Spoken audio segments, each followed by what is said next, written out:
This is one of the important paper in the first semester of MA Economics, which exists in almost all the universities of India because this deals with the economic activities of the past, current activities of the entire economy of India, which is also essential for all the aspirants who are studying economics MA course worldwide, because you will be able to understand each and every economic concept of the entire Indian structure. Therefore, an attempt has been made by the Department of Economics, Karnataka State Open University, to deal with some of the basic concepts to the advanced concept of Indian economy in this particular course. Let me begin with the first chapter of Indian economy, economic development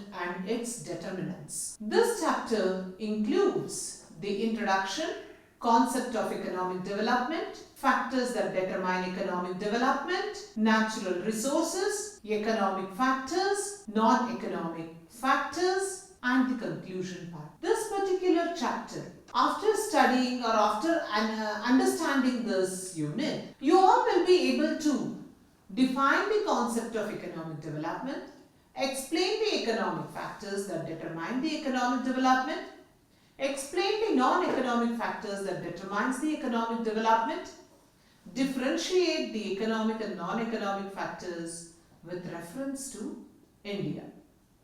Let me introduce this concept. The study of economic development attracted the attention of eminent economists right from Adam Smith, the father of economics, Karl Marx, Keynes. It mainly confined to static nature of mainly related to Western European framework of social and cultural institutions. However, the Great Depression and the Second World War forced the economists to analyze the problems of economic development of less advanced countries. As a result, keen interest have been shown by the economists and government of less developed countries. We do not have less developed countries now. We call in other term as developing economies or emerging economies, which led to the emergence of new branch of economic theory called as economics of development. Now, the study of economics development has been a part of economic theory, without which study of economics is said to be incomplete. Economic development is the creation of wealth from which community benefits are realized. It is more than a jobs program. It is an investment in growing an economy and enhancing the prosperity and quality of life for all residents. It is also taken to mean growth plus progressive changes in certain crucial variables which determine the well-being of the people. There are qualitative dimensions in the development process which may be missing in the national product or product per capita. Development economists are no longer impressed by the growth performance of a country, which gets reflected in the rise in its gross domestic product or the gross national product. Now concentrate more directly on the development process.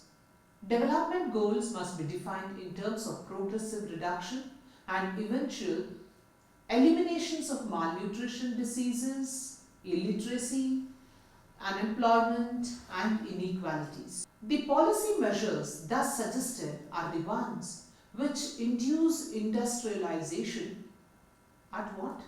At the expense of agricultural development, because agriculture is called as the backbone of our economy. And the main objectives of poverty elimination, reduction of economic inequalities and unemployment generation are mentioned in passing reference only.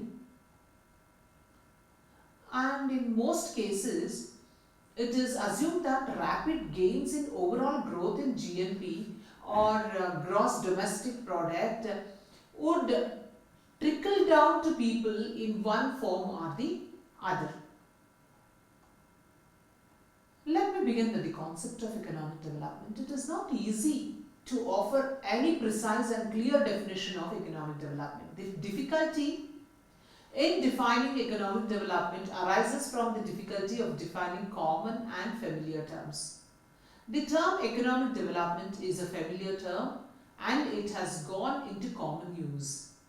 Economic development indicates a process of development of agriculture, trade, transport, industry, development of irrigation and power, etc., which are the parts of the main process, and this process is referred as economic development.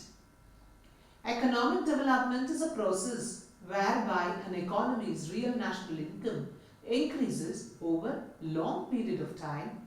It also defines the economic development means discernible use in total and per capita income of a country, widely diffused throughout occupational and income groups and continuing long enough to become cumulative.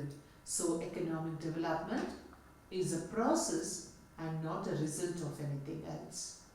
It involves the working of certain forces which bring about economic betterment. Economic development results in increase in real national income and not only in money income. Real national income refers to the country's total output of final goods and services expressed not in money terms but in real terms. We have considered both consumer goods index and capital goods index. The increase in net national product must be sustained increase as it should occur over a long period. Having realized that about 40% of developing world's population had not benefited at all from economic growth during the 1950s, 60s, an increasing number of economists called for the rejection of the narrow definition of economic development. Let me tell you, especially during 1970s, they redefined the concept of economic development in terms of the reduction of elimination of poverty, inequality, and unemployment in the context of a growing economy. In this phase, redistribution with growth became the popular slogan. Taking in this framework, Charles P. Kinderberger and Herrick agreed economic development is generally defined to include improvements in material welfare, especially for persons with the lowest incomes. The eradication of mass poverty with its correlates of illiteracy, disease and early death. Changes in the composition of inputs and outputs that generally include shift in the underlying structure of production away from agriculture towards industrial activities. Duplessis, an economist, posed the basic question about the meaning of development in the right perspective when he asserted, the question to ask about a country's development are therefore, what has been happened to poverty? The big question. What has been happened to unemployment again? What has been happened to inequality? If all three of these have declined from eye level, then beyond doubt, this has been a period of development for the country concerned. If one or the two of these central problems have been growing worse, especially if all three have, it would be strange to all the result development, even if the per capita income doubled. Economic development is thus a process with noble ideas and backward countries without exception are endeavoring to make it successful. This is one of the important concepts which I need to discuss with you all. That is, the factors that determine economic development. After knowing the meaning of development, we now discuss the question of how to determine development. Economic development is a complex process. It is influenced by both economic and non-economic factors. Among the economic factors which determines the development process, In any country, the most prominent ones are the available capital stock and the rate of its accumulation. Capital output ratio in various sectors, agricultural surplus. In addition, some non-economic factors such as size and quality of the human resource, political freedom, social organization, technical know-how, and general education, absence of corruption, and above all, will to develop on the part of the people play an important role in determining the pace and direction of development. Last but not the least is the natural resources in development. They often decide the limits of development. Natural resources. The principal factor affecting the development of an economy is the natural resources or the land. Land, as used in economics, includes natural resources such as the fertility of land, its situation and composition, forest wealth, minerals, climate, water resource, sea resource, etc. For economic development, the existence of natural resource in abundance is essential. Until 1930s, development or underdevelopment of an economy was often explained in terms of relative quantities of natural resources available. Indeed, development and prosperity of a number of countries may be associated. Among other things, with the kind and size of the resources base they have, availability of fertile soil with abundant supply of water for irrigation purpose provides favorable conditions for agricultural development. Similarly, adequate reserves of coal and petroleum and water resources for electricity generation can be profitably utilized by an underdeveloped country for its transformation into a developed economy. Minerals like iron ore, copper, tin, bauxite, uranium, if available in plenty, can induce the process of industrialization. Seacoast provides navigation facility necessary for overseas trade. Without these resources, there is not much hope for economic development. Natural endowments of a country place general limits on the possibility of economic development. Economic factors. In a country's economic development, the role of economic factors is decisive. The stock of capital and rate of capital accumulation is in most cases, settle the question whether at a given point of time a country will grow or not. First and foremost is the capital formation. Is of crucial importance in the process of economic development. Capital means the stock of physical reproducible factors of production.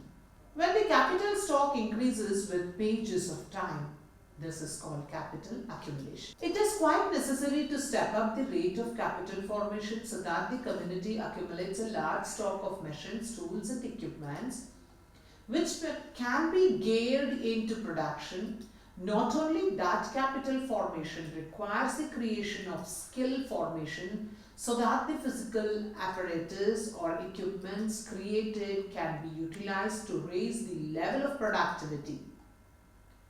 The Indian Planning Commission puts this idea correctly when it states, the level of production and the material well-being of a community can attain depends in the main on the stock of capital of its disposal. That is, on the amount of per capita and of productive equipment in the shape of machinery, building tools and implements, factories, locomotives, engines, irrigation facility, power installations and communications. The larger the stock of capital, the greater tends to be the productivity of labor and therefore the volume of commodity and services that can be turned out with same effort. Experience of development in other countries suggests that a high rate of capital formation was achieved to trigger rapid economic growth. It is quite reasonable to suppose that in the initial years it was not possible to step up the rate of capital formation to full extent by domestic savings. Consequently, it has decided to permit direct foreign investment with a view to imbibing advanced technology so that ultimately India can compete in the international market on its own capital output ratio. Another determinant of economic development is the capital output ratio. Of course, the term capital output ratio refers to the number of units of capital that are required in order to produce one unit of output, in other words, capital in the various sectors of the economy at a point of time. The capital output ratio for the economy as a whole is only a shorthand description of the productivity of capital. Capital output ratio is different for different industries and different economies, and it varies over a period of time. There is no unique capital output ratio applicable to all countries at all time. Much depends not only on the stage of economic development reached but also on the precise form of particular expansion. For example, in the early phase of economic development, when a country is making heavy investment on economic infrastructure, that is on building irrigation works, electric projects, roads, railways, etc., the corresponding additions to output will be small. But with the passage of time, as the power potential and transport equipments are utilized to the full, there shall be a favorable shift in the capital output ratio. Marketable surplus of agriculture. Increase in agricultural production accompanied by a rise in productivity is important from the point of view of the development of a country. But what is more important is that the marketable surplus of agriculture increases. The term marketable surplus refers to the excess of output in the agricultural sector over and above what is required to allow the rural population to subsist. The importance of marketable surplus in a developing economy like India emanates from the fact that the urban industrial population subsists on it. With the development of an economy, the ratio of the urban population increases and increasing demand are made on agriculture for food grains. The demand must be met adequately, otherwise the consequent scarcity of food in urban areas will arrest growth. In case a country fails to produce a sufficient marketable surplus, it will be left with no choice except to import food grains, which may cause a balance of payments problem. Until 76-77, India was faced with precisely this problem.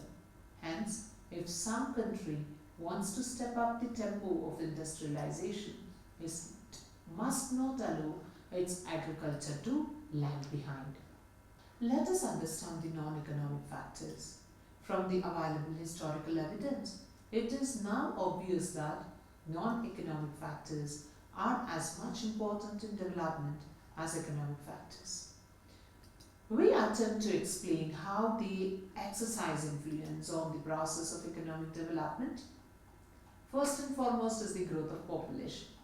Rapid growth of population is considered to be an important determinant of growth.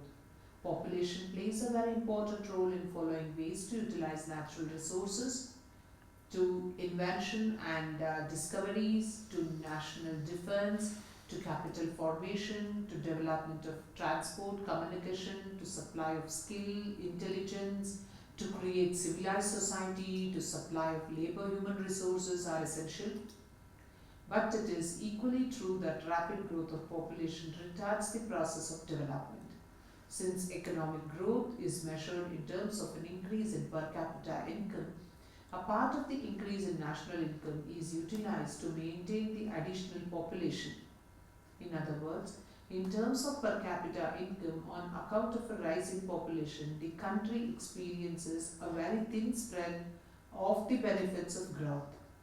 This highlights the need for a large and active program of family limitation so that the benefits of the massive development efforts are not dissipated. Technical know-how and general education. It has never been doubted that the level of technical know-how has a direct bearing on the pace of development. As the scientific and technological knowledge advances, man discovers more and more sophisticated techniques of production which steadily raise the productivity levels. Schumpeter was deeply impressed by the innovations done by the entrepreneurs, and he, in fact, attributed much of the capitalist development to this role of entrepreneurial class. Since technology has now become highly sophisticated, still greater attention has to be given to research and development for further advancement. If a country in modern times neglects this activity, it will have to pay a heavily price in terms of industrial underdevelopment. Political freedom. Looking to the world history of modern times, one learns the process of development and underdevelopment are interlinked, and it is wrong to view them in isolation. We all know that underdevelopment of India, Pakistan, Bangladesh, Sri Lanka, Malaysia, Kenya, and a few other countries which were in the past British colonies was linked with the development of England. England restlessly exploited them and appropriated a large portion of their economic surplus. This made a significant contribution to British economic development. The colonies, however, were forced to remain backward in the process. Similarly, France's development was linked with underdevelopment of Algeria and Indochina. The Netherlands' development with the underdevelopment of Indonesia, and the USA's development with the underdevelopment of Latin American countries. Social organizations. Mass participation in development programs is a precondition for accelerating the growth process. However, people show interest in the development of activity only when they feel that the fruits of growth will be fairly distributed. Experiences from a number of countries suggest that when even the defective social organization allows some allied groups to appropriate benefits of growth, the general mass of people develop apathy towards states' development programs. Under the circumstances, it is futile to hope that masses will participate in the development projects undertaken by the state. India's experience during the whole period of development planning is a case in point. Growth of monopolies in industries and concentration of economic power in the modern sector is now an undisputed fact. Furthermore, the new agricultural strategy has given rise to a class of rich peasantry, creating widespread disparities in the countryside. Most people think that these facts are sufficient to prove that India's social organization is anything but just. Hence, it is not at all surprising that there is widespread apathy towards developing planning in this country. Next one is the corruption. Corruption is rampant in India at various levels, and it operates as a negative factor in its growth process. Until and unless the state root out corruption in its administrative system, it is more natural that the capitalists, traders, and other powerful economic classes will continue to exploit natural resources in their personal interest. Furthermore, a substantial portion of the outlay or development projects appropriated by the government officials and other functionaries by employing corrupt means. The regularity system is also often misused, and the licenses are not always granted on merit. The art of tax evasion has been perfected in India by certain sections of the society, and often taxes are evaded with the convince of the government officials. Under such condition, it is futile to hope that the pace of development will be very fast. Next one is the desire to development. Development activity is not a mechanical process. The pace of economic growth in any country depends to a great extent on people's desire to develop. If in the same country level of consciousness is low and the general mass of people have accepted poverty as its fate, then there will be little hope for development. Richard Gill has remarked, the point is that economic development is not a mechanical process, it is not a simple adding up of assorted factors. Ultimately, it is human enterprise, and like all human enterprises, its outcome will depend finally on the skill, quality, and attitude of the men who undertake. I would like to conclude this unit by stating that economic development is a process and it is not a result of anything else. It involves the working of certain forces which bring about